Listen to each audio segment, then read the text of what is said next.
ہمیں یہ راستے بند کرنے کا طریقہ بتایا.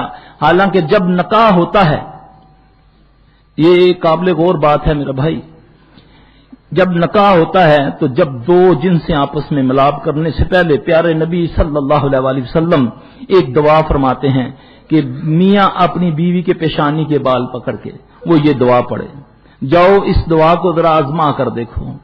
وہ دولہا اپنی بیوی پر پڑھے. آج تو کہتے ہیں ہمارے گھروں میں نہیں جی میری بیٹی ابھی بیمار ہے، سلفی صاحب کوئی اس کا نکاح کرنا ہے، آپ اس کو کوئی دم کر دیں تاکہ وہ چیز اس کے ساتھ نکاح ہی نہ جائے.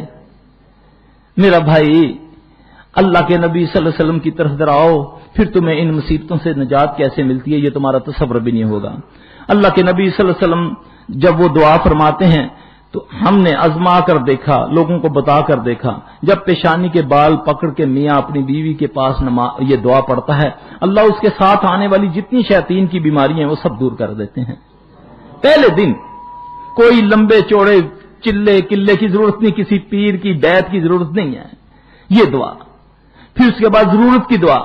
نبی علیہ السلام صلی اللہ علیہ وسلم نے قرآن میں اللہ پاک فرماتے ہیں دو بندے شیطان سے محفوظ رہے، ایک عیسیٰ علیہ السلام اور ایک اس کی ماں. تیسرا وہ بندہ نبی علیہ السلام صلی اللہ علیہ وسلم فرمایا عمار بن یاسر تجھے شیطان نے نہیں چھوا. یعنی کہ تین بندے ہیں جو کہ شیطان کے شر سے محفوظ ہیں.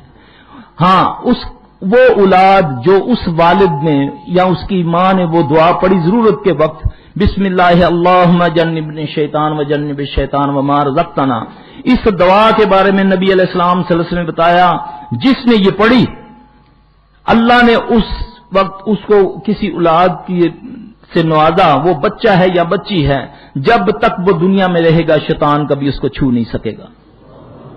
کتنے لوگ ہیں اس کو جو جانتے ہیں؟ عمل کتنا ہے چھوٹا. کتنے لوگ نکاح پڑھاتے ہیں، ہمارے بزرگ نکاح پڑھاتے ہیں مگر شرما جاتے ہیں. اللہ کے بندو، اللہ کے ولیوں، ان باتوں پر نہ شرماؤ. یہ تو وہ راستہ ہے پہلی ایک نسل آنے والی کے لیے اللہ میاں شیطان سے محفوظ رکھے گا چند کلمے پڑھنے سے. ورنہ نبی صلی اللہ علیہ وسلم فرمایا یہ بھی تمہارے حصہ ڈالتا ہے، یہ بلکہ تم سے زیادہ سبقت لے جاتا ہے جو یہ دعا نہیں پڑھتا.